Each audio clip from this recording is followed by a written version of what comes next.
안녕하십니까 여러분, 머니케어 뉴스 케어만입니다. 오전에 회원분들하고 같이 영상으로 공유한 내용들이 분명히 있습니다. 최근에 본 바이오 관련된 종목들 같은 경우 단기적으로 고점이다. 트레이딩 하실 분들 같은 경우는 웬만해서 수익 실현하는 쪽으로 진행을 하고요. 저 같은 경우는 뭐 ST판 같은 경우 정리를 했다 이렇게 말씀을 드렸습니다. 참조하셔가지고 여러분들도 지금 높게 올라간 것들 전체적으로 외국인 수급 동향이 어때요? 고점 플레이는 아니잖아요. 지금 같은 경우는 다시 아래쪽으로 배팅을 하고 있는 모습이다. 뭐 사실 그렇죠. 지수도 이런 것들 있잖아요. 내려갔다 살짝 올라왔다 다시 눌려주고 올라가는 이 현상입니다. 그래서 단기적으로 크게 하락할 것은 아니에요. 우리나라 코스피가 자체가 지금 밸류에이션 자체가 높은 구간은 아니기 때문에 큰 문제는 아니긴 한데 그래도 단기적으로 수급이 땡기다 내려가게 되면 높이 올라갔던 종목들 같은 경우 수급이 깨질 가능성이 분명히 존재한다라고 생각할 수 있겠습니다. 오늘도 생각해 보시면 그런 것 같아요. 높은 거는 매도가 나오고 지금 사실 살짝 보면 오늘도 보면 화장품 관련된 내용들 이야기가 나오지 않습니까? 제가 코스맥스 이야기를 드리는데 그 내용 생각해 보시면서 가시면 좋을 것 같아요. 그래서 사실 이렇게 생각을 해요. 코스맥스 같은 경우는 지금 분할 매수 정도 들어가는 것도 괜찮다라고 생각을 하고 있는데 뭐 한국콜마도 해도 상관없습니다. 저는 그런데 이런 게 생각을 해요. 기왕 중국도 경기 부양책을 펼쳐나가는데 그 내용들이 당장 가시적으로 효과가 나타나냐. 그렇게 짧게 나타나는 것들은 뉴스로 올라가는 것들이고요. 주가로 반영되는 것들은 실질적으로 어떤 정책을 펼쳤을 때 그 시간이 좀 걸린다라는 것들이 있습니다. 물론 그걸 우리가 눈으로 확인할 때쯤이면 주식은 다 올라가고 말았겠죠. 그러나 하방이 경직된다라고 생각한다 그러면 하방 경직된 것들을 체크해 주실 수가 있으면 좋지 않나라고 생각을 해요. 그래서 여러분들께서 포트폴리오 만들어 나가실 때, 저 같은 경우는 뭐 당연히 코스맥스를 했겠죠. 그래서 제가 여러분들한테 왜 물어봤겠어요. 한국불마나 이렇게 이야기하면서. 자, 어쨌든 그건 넘어가고요. 그거는 뭐 다음에 포트폴리오 이야기 드릴 때 이야기 드릴 거고, 오늘 제가 새로 또 준비한 종목은 STX 엔진입니다. STX 엔진 같은 경우는 당장 분할 매수를 좀 진행해도 괜찮다라고 저는 생각을 하고 있어요. 또 11월 달 같은 경우는 이집트 K9 자주포에 STX 국산화, 엔진 국산화 시켰지 않겠습니까? 그 덕분에 주가가 상당히 최근에 급등해서 어느 정도 조금 눌린 상태에서 가고 있는데요. 실질적으로 매출과 영업이익 이런 것들 반영되는 것들 나타나기 시작을 한다 그러면 또 앞으로 K9 자주포가 더 많이 세일즈가 이루어진다라고 생각하고 계시는 분들 같은 경우는 STX 엔진 같은 경우도 충분히 한번 체크해 보시면서 가도 되지 않나라고 생각을 하고 있습니다. 왜냐하면 다른 방산주 거래하기가 좀 어렵잖아요. 물론 현대로템 같은 경우 좋다고 봅니다. MSCI 지수 편입 거의 제가 볼 때는 확정적으로 될 것 같아요. 그러면 주가가 하방보다는 상방이 조금 단기적으로 높을 겁니다. 그것을 즐기실 분들은 그런 거 즐기셔도 괜찮은데 그거 잘 이해가 안 가시는 분들 같은 경우는 글쎄요 못 하실 거라고 생각이 들어서 저는 어쨌든 방산주가 좋다 계속해서 LIG 넥스원 같은 경우 지금 그죠? 한국형 연돔 진행하고 있지 않습니까? 그 신규 사업 진행하는데 우리나라 꽤 많은 돈을 갖다 4조 원 이상을 들여가지고 아마 진행하는 프로젝트라고 들었습니다. 그 첫 번째 발주인데 생각해도 줄 수 있는 데가 하나 에어로스페이스하고 LIG 넥스원밖에 없지 않습니까? 그러니까 그거는 수주 진행만 한다는 거면 수주가 나오는 것들이니까 그런 내용도 같이 가지고 있어서 단기적으로는 주가 하락의 사유는 이 업종은 많지 않다. 더군다나 뭐 중동 관련된 내용도 국지전도 상당히 많이 있고 그러니까 그런 것들 좀 생각해 보시고 더불어서 지금 북한도 조금 신경을 상당히 날카롭게 보이고 있는 점을 생각해 보면 방산주 관련된 내용들은 네거티브한 부분은 단기적으로도 없다라고 생각을 하고 있습니다. 그리고 좀 봐야 되는 건 지금 뭐 어쨌든 우리가 현대차 인도법인 IPO도 진행하고 있는 과정에서 현대차 관련된 것들 오늘 주가가 많이 하락을 합니다. 저도 뭐 어제 제가 여러분들하고 영상 공유를 했지만 어제 매수를 하자고 이야기 드리진 않았잖아요. 조금 보고 있다가 아래로 눌리면 좋은 거다. 그래서 오늘 크게 눌렸잖아요. 저는 땡큐라고 생각을 하고 있어요. 그래서 크게 눌려주고 쭉쭉쭉 내려가주면 반드시 아래점에서 양봉 들어올 때 이번에는 쭉쭉 내려왔잖아요. 차트 보면서 설명을 드리긴 할 텐데 강하게 저는 진행해 볼 생각도 가지고 있다 라면서 정리하고 진행해 보도록 하겠습니다. 먼저 STX 엔진 진행하기 전에 도움이 되시면 좋아요, 구독 플러스 잊지 마시고 구독 플러스 제일 좋아합니다. 자, STX 엔진 같은 경우 여러분들 좀 생각을 해보시면 어쨌든 단단해요. 다른 거 매출은 많지 않아요. 90%가 다 뭡니까?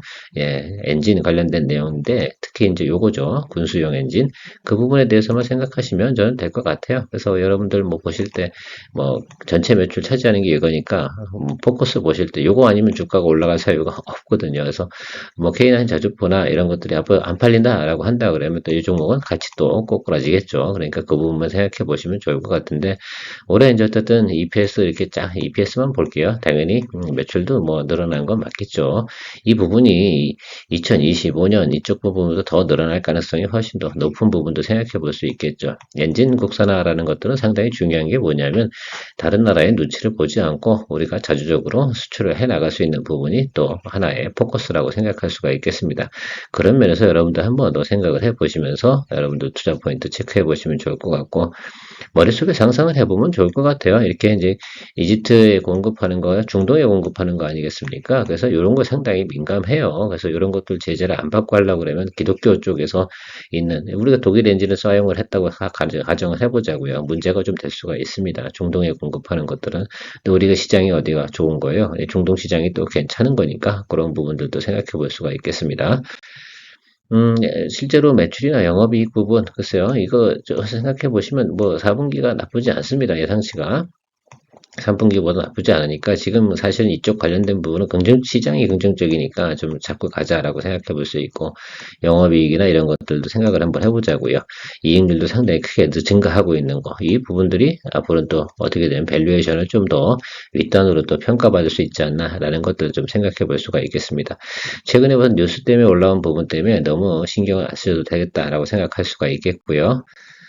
차트 보면서 좀 설명을 드려보도록 할게요. 이건 뭐 국산화 엔진 개발 이것 때문에 주가가 크게 올랐죠. 그리고 나면 어때요? 쭉 눌리겠죠. 네, 실질적으로 공급이 되고 양산이 돼서 진행되는 과정이 이제 스타트 라인이 왔습니다.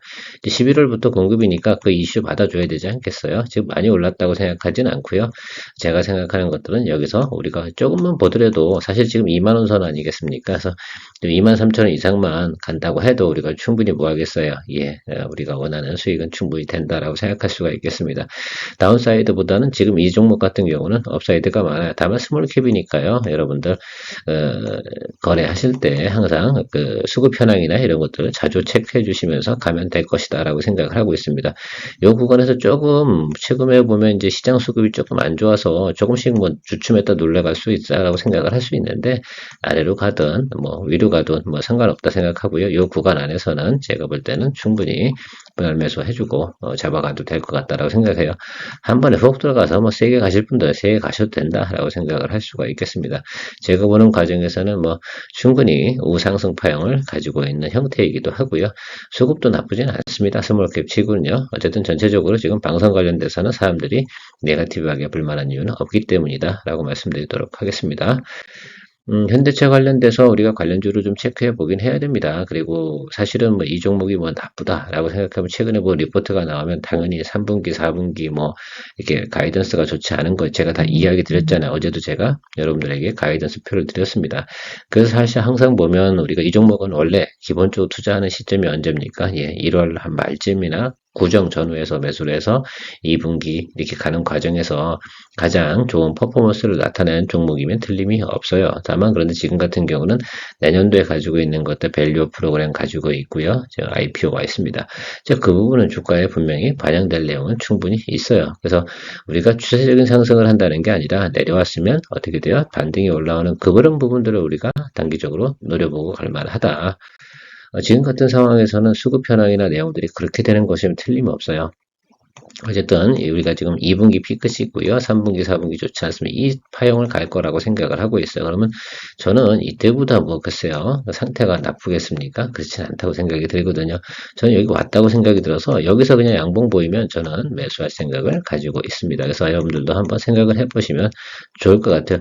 장이 안 좋을 때 여러분들 항상 제가 말씀드렸잖아요. 내가 투자하고 싶은 분야나 종목을 선택을 해야 됩니다. 일단은 요번에는요. 제가 자동차로 한번 선정을 해봤습니다. 그래서 이렇게 사이클 가고 있는 것들이니까 그리고 요거 한번 쭉 올라오면요. 여기서 터는 거예요. 털고 나오면 됩니다. 그렇죠? 아시겠죠? 뭐 수익률이 높다 낮다 이런 거 생각하지 마시고요. 저는 그래서 뭐 현대차도 조금 하고요. 당연히 묵직한 것도 가지고 있어야 되기도 하고요. 저것도 벤치마크를 또 삼아야 되니까 그래서 그 관련된 종목들도 한번 생각해 보도록 하겠습니다. 그리고 인도 관련돼서 매출 범위가 서플라이 체인으로 가지고 있는 기업들인데 매출 범위가 한 15%에서 20% 사이에 있는 종목들을 한번 체크해 보도록 할게요. SL인데요. SL 같은 경우는 아마 인도 관련해서 자동차에서 램프 관련된 회사 아닙니까? 이게 이제 가격이 상당히 비싸요. 자동차 가격이 제가 알기로는 10% 이상 차지합니다. 상당히 비싸요. 램프가 뭐 한두 개는 아니잖아요. 앞에 이제 프론트하고 뒤에 테일하고 그다음에 사이드 램프 뭐 이런 것들 많이 있지 않습니까? 그게 다 LED고요. 그런 것들 앞으로는 지금 요번에 일자형 램프도 또 들어가지 않습니까? 네, 그런 것들도 생각해 보면 전체적으로 괜찮습니다. SL도 뭐 현지 공장 가지고 있고요. 그래서 오늘 뭐 장 상태가 좋지는 않은데 얘는 원래 그냥 220일 하단 쪽에 들어가잖아요. 그럼 뭐 사주는 게 맞아요. 통상적으로 보면. 네. 이건 그냥 거의 그냥 PBR 기준으로 생각해보면 221 하단 쪽에 들어가면 그냥 여러분들께서 공략해주면 괜찮겠다. 오늘 눌리고 있는데요. 크게 신경 쓰지 마시고 밑으로 내려오면 양봉 자리 잡으면 충분히 잡아줄 수 있다. 다만 이 종목 같은 경우는 기다리고 있으면 때 되면 올라가요. 그러니까 답답해하지 마시고요. 때가 되면 한 번 정도 올라갑니다. 야, 매출이나 이런 것도 엄청나게 큰 회사입니다. 더군다나 이 회사가 북미양 매출도 가지고 있습니다. 자, 그러니까 여러분들 너무 걱정할 필요는 없다라고 생각할 수가 있겠고요. 어쨌든 싸지면 싸질수록 좋다라고 생각할 수 있어요. 기본적으로 예를 들면 현대차가 위로 올라간다라고 하면 얘도 같이 올라갑니다. 이렇게 생각할 수 있고 요즘 현대 모비스 움직이는 건 다른 이슈로 움직이는 거니까 그거는 뭐 우리가 따라가서 뭐 하고 그럴 만한 것은 아닌 것 같아요. 그래서 테마적으로 움직이는 것들 같은 경우나 이슈로 움직이는 것들 같은 경우는 알아서 먼저 보유자의 영역이다라고 저는 표현하고 마무리하도록 하겠습니다. 화신 같은 경우도 이제 자동차에 대한 이렇게 프레임 이런 거 들어가지 않겠습니까? 거기에 좀 해당이 되는데 최근에 보면 이제 그 인도에 관련된 내용 들어가는데 주가가 잘 움직였어요. 그러니까 요즘 오늘 현대차 눌리니 같이 눌리잖아. 이거 좋은 거예요. 그래서 여러분 여기서 다음번에 양봉 들어올 때부터는 분할 매수해고 잡아주면 괜찮아요. 의외로 수익성이나 이런 것들은 화신이 주가가 이제 10,000원 밑에 아니겠습니까? 그래서 10,000원 정도 언더에서 잡으면 충분히 제가 볼 때는 탄력성 있게 올라갈 수 있어요. 이게 움직이는 거 보세요. 이렇게 팡팡팡팡 움직이잖아요. 그래서 이런 스타일 좋아하시는 분들 같은 경우는 요 화신 같은 경우도 한번 볼만하다라고 말씀드리도록 하겠습니다. SL은 묵직하죠. 그러니까 지금 현대차가 제일 묵직하고 그다음에 SL이 묵직하고 그다음에 화신이 좀 가볍다라고 할 수가 있겠습니다. 끝으로는 이제 현대차 인도법인 그 IPO하고 전혀 뭐 상관은 없는데요. 이제 최근에 리포트 제가 봤잖아요. 그래서 하이브리드 차가 올해 45% 매출업 됐다라는 뉴스가 나오고 있습니다. 그러면 이 회사가 예를 들면 지금 현재는 뭐 주가가 하락하는 이유는 자동차 업황이 안 좋다 뭐 이러면서 같이 뭐 주가가 좀 눌리고 있는데요. 이건 눌리면 눌릴수록 저는 매력적이지 않나라고 좀 생각이 듭니다. 사실 개인적으로 주가도 지금 사실은 상당히 낮은 구간에 들어와 있고요. 전 뭐 예를 들어 우리가 8월 5일 이쪽 구간에 들어올까? 생각해보면 그렇게 나쁜 건 아닌데도 불구하고 말입니다. 주가가 상당히 많이 하락을 했습니다. 자, 그러면 여기 지금 처음에 브레이크가 처음 들어온 날이 이날이잖아요. 그래서 여기서 매수하는 건 아니라고 제가 말씀드렸지 않겠습니까? 다시 설명드릴게요. 자, 생각해보면 우리가 계속해서 하락을 하고 있을 때 처음에 들어오는 양봉 자리에는 매수를 하지 않는다라는 말씀드렸으면 다음번 자리 있잖아요. 그 자리에서 매수를 해주는 거다. 아주 심플하게 가도록 하겠습니다. 그래서 코리아 FT 같은 경우는 다음번 양봉 자리 들어올 때 아주 스트롱하게 저는 여러분들께서 이번에는 가도 된다. 제가 천천히 쓸게요. 스트롱 바이. 어디요? 다음번 220. 지금 상황으로 보면 당연히 지금 현대차가 눌리고 있으니까요. 222도 하방적으로 내려오게 되면 어떻게 되겠어요? 양봉 들어오는 자리. 그때 아마 들어올 때 대체적으로 세게 들어올 거예요. 이런 식으로 세게 들어오거나 이런 식으로 세게 들어올 겁니다. 이런 날 그냥 과감해질 땐 과감해져야 되지 않나? 라고 좀 생각을 하고 있어서 이 종목을 좀 여러분들께서 좀 글쎄요. 공략적으로 한번 생각해 보시고요. 화신 같은 경우는 제가 볼 때는 단기적으로 한번 보유 매수했다가 한번 빵 치잖아요. 그러면 수익 실현 쪽으로 그렇게 생각하면서 드리블 해도 되겠죠. 예, 뭐 그런 걸로 생각을 해보시면서 고려해 보시면 좋을 것 같습니다. 어제 또 제가 뭐 현대차, 기아 뭐 이렇게 조금 얘기하면서 조금 부족한 부분이 있는 것 같기도 하고요. 또 종목을 또 찾아야 되잖아요. 이렇게 잡고 있다가 그걸 공략을 해야 되는 거죠. 미리 발견을 못하고 미리 생각이나 이런 것들이 정립이 되지 않으면 저는 투자해서 이렇게 매수를 하거나 이런 게 상당히 좀 어렵다고 봅니다. 나름 그래서 지금 이런 종목들을 제가 계속 모니터링을 하겠습니다. 아마 다음 주 정도면 저희가 볼 땐 다음 주 후반 정도 되면 충분히 매수할 수 있는 기회가 올 것이다라고 생각을 하고 있습니다. 반도체 관련된 쪽은 저는 이렇게 생각을 해요. 11월 정도쯤 돼야지 매수를 할 수 있는 타임들이 돌아오지 않을까 이렇게 생각을 하고 있습니다.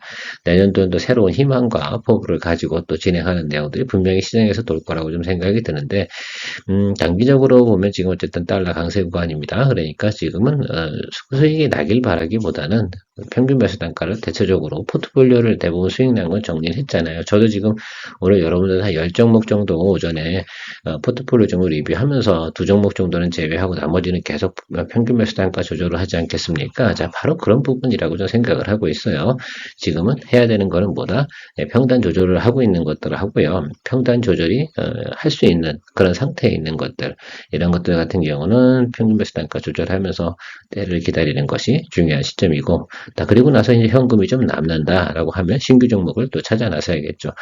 최근에 보면 저희도 추석 이후로부터 지금 현재까지 오는 과정에서 아마 여러분 대부분 제가 여러분들 이야기 공유하면서 제가 볼 때는 다 3개 이 정도가 수익으로 실현하면서 같이 정리를 쭉 해왔어요. 그래서 통상적으로 보면 지금 회전율이 보통 지금 한 달 정도 사이가 안 됐습니다. 지금 20일 정도 지났는데 추석 이후부터 제가 생각할 때 지금 25개 종목들이 이미 회전이 다 돌아갔습니다.